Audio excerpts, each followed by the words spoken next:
Hey everyone, Scott Rattigan here from Functional Lawyer, and today we're talking website privacy policies, why it's required that you have one, what does it do to protect you, and how you can make it and place it on your website so that your website and your business is a lot more protected and professional.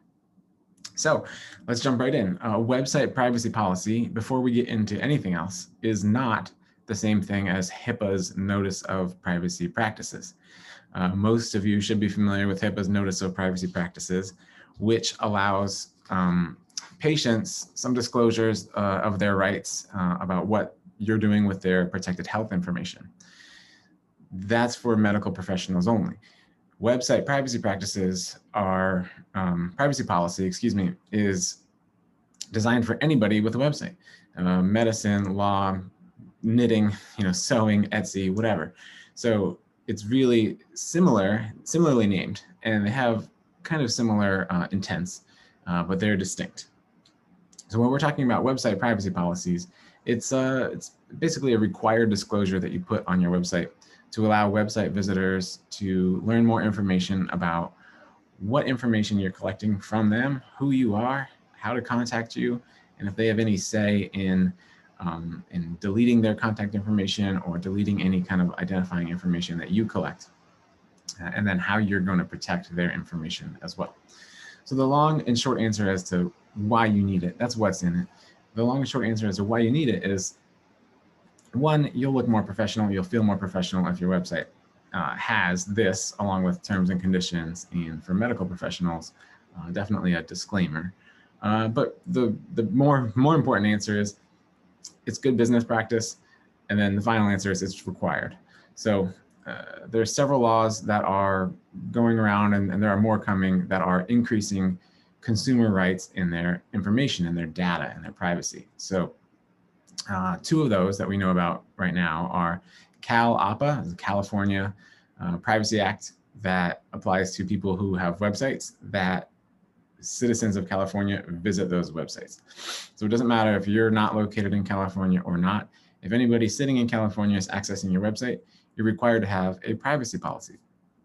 Similarly, the GDPR regulations over in the European Union are like CalAPA, but they're a little bit more strict. We won't get into all of the details, although the privacy policy template at Functional Lawyer has all the details for GDPR in it.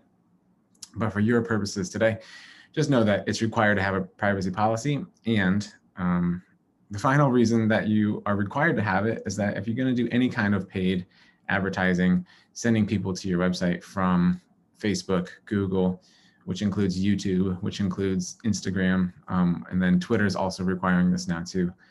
They're going to require you to have a privacy policy. So when you first set up your ads account, they'll say, what's the landing page that we're going to send them to? And then Facebook's robots or Google's robots will go through and look for a privacy policy. If you don't have it, you won't be able to run ads. So that's one of the most practical reasons why you'd want to do it, besides being good business, being legally required in a lot of jurisdictions, and then just being a more professional business owner.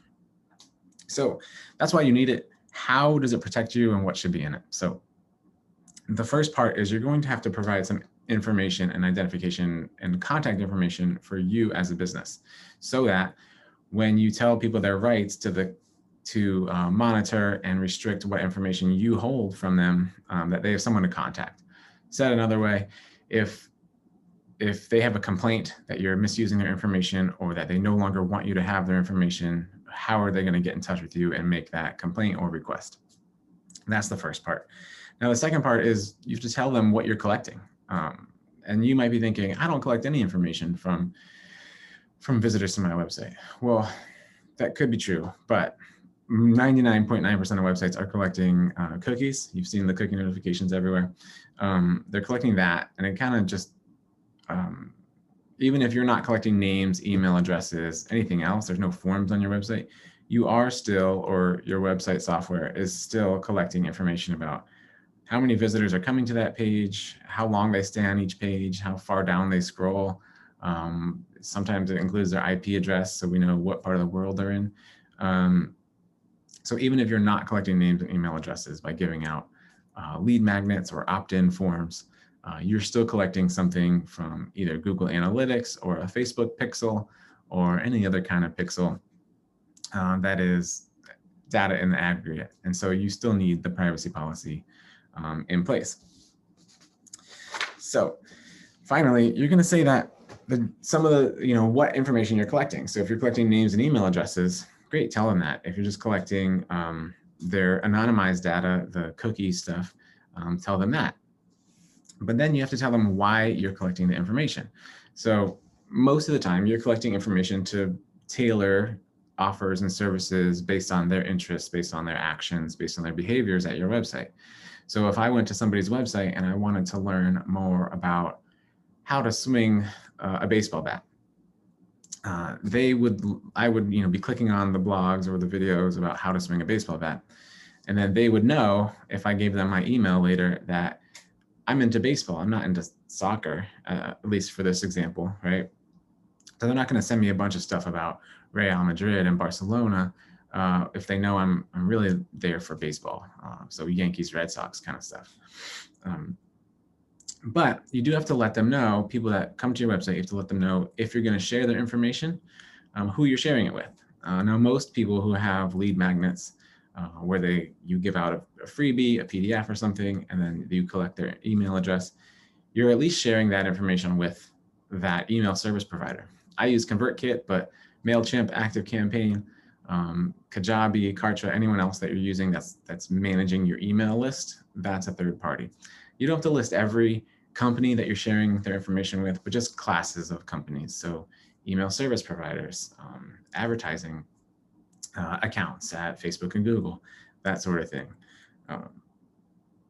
Now, that's what you're doing, why you're collecting their information, how they can contact you if they have a complaint or a request.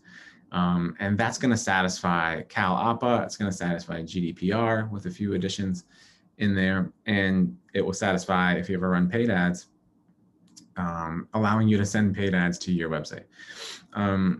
Beyond that, it's just good business practice to let people know what you're doing with their information, as we are all discovering that information is now more valuable than a lot of other things that we held valuable back in the past. So that is kind of the nuts and bolts of the privacy policy. Too long, didn't read, or too long of a video, didn't watch the whole thing. It's required by law. It's required by Facebook and Google if you want to run ads, and you'll feel better and you'll be more protected as a business owner and a professional, knowing that you have this in place and knowing that you're doing the right thing here. So put a privacy policy in place on your website. And how do you do that? Most businesses just put one in the footer, just one link to a separate page that has just the privacy policy all down the page. And really that's the only place you can get there is from the link in the footer. And that is sufficient for all of the bots at Facebook and Google, and for Cal APA and GDPR and any other jurisdictions are going to say just somewhere on your website you need a privacy policy.